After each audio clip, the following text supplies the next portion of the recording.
चला, आज आपल्याला किल्ला करायचा आहे ना? का? अरे दिवाळी आली आहे ना म्हणून. चालेल. आजी, किल्ला म्हणजे काय ग? किल्ला म्हणजे डोंगरावरचं गाव. बाई, आता ह्याच्या असंख्य प्रश्नांना उत्तर द्यायला सज्ज व्हावं लागणार.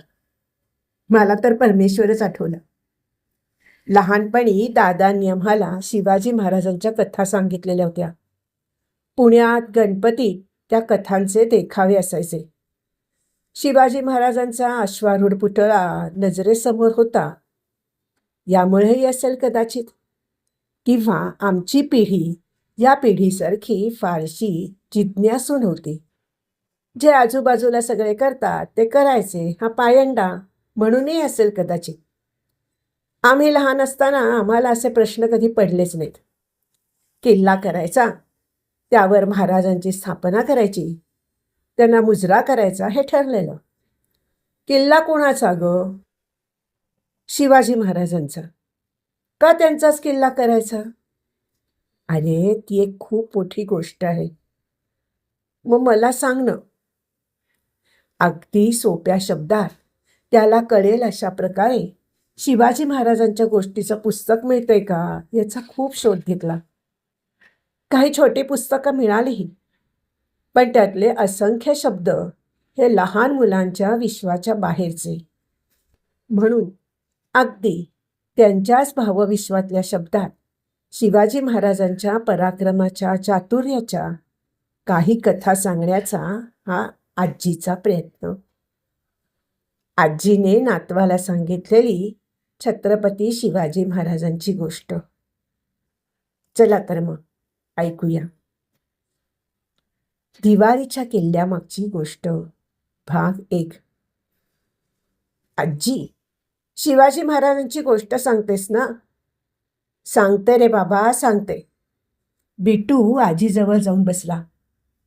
आजी गोष्ट सांगणार म्हणण्यावर स्वारी एकदम खुश. खूप वर्षापूर्वीची गोष्ट आहे. आपल्या भारतातील. तेव्हा आपला देश हिंदुस्तान म्हणून ओळखला जायचा.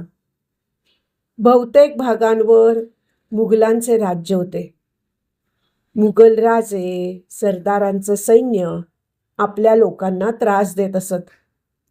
घरे, शेते सगळं लुटून नेत आणि आपल्या लोकांना खूप त्रास देत. त्यांच्या भीतीने आपले शूर सरदारही त्यांच्या विरुद्ध न लढता त्यांनाच मदत करत. त्यातलाच एक शूर मराठा सरदार होता. त्याचे नाव होते शहाजी राजे भोसले. त्याला वाटायचे आपण या मुघलांना मदत न करता त्यांच्या विरुद्ध लढले पाहिजे. म्हणून त्यांनी आपली स्वतःची सेना निर्माण केली मुघलांच्या विरुद्ध लढायला. मग काय झालं ग? अरे, मुघलांची सेना खूप होती.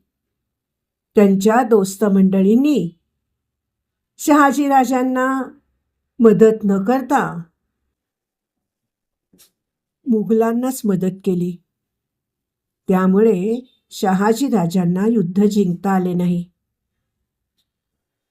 मग काय झाले गाजी? त्यांना वाईट वाटलं का? ओ रे राजा, त्यांना खूप वाईट वाटलं. पण त्यांनी आपले प्रयत्न सोडले नाहीत. त्यांनी आपले प्रयत्न चालूच ठेवले. तेव्हा त्यांच्या बायकोला, जिजाऊंना बाळ होणार होतं. शहाजीराजांना सतत युद्धावर जावं लागेल. मग जिजाऊ राणीकडे कोण लक्ष ठेवणार ना? म्हणून त्यांनी जिजाऊंना शिवनेरी किल्ल्यावर राहायला सांगितलं. तेव्हा आत्ताचा पुणे आहे ना, त्या भागात मुघल सैन्याने खूप त्रास द्यायला सुरुवात केली होती.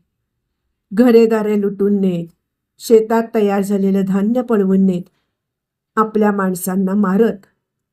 लोकांना सतत भीती वाटायची की हे सैनिक कधी येतील आणि आपल्याला मारतील, आपलं धनधान्य लुटून नेतील. जिजाऊंना या सगळ्या बातम्या कळत. त्यांना खूप दुःख होत असे. या मुघलांना चांगली अद्दल घडवावी, आपल्या भागातून पळवून लावावं असं त्यांना वाटत असे. त्या शिवनेरी किल्ल्यावर ना एक शिवाई मातेचं देवीचं देऊळ होतं. जिजाऊ रोज देवीच्या दर्शनाला जात असत. तिला मनोभावे नमस्कार करत, आपल्या लोकांना होणारा त्रास दूर होऊ देत म्हणून देवीची प्रार्थना करत.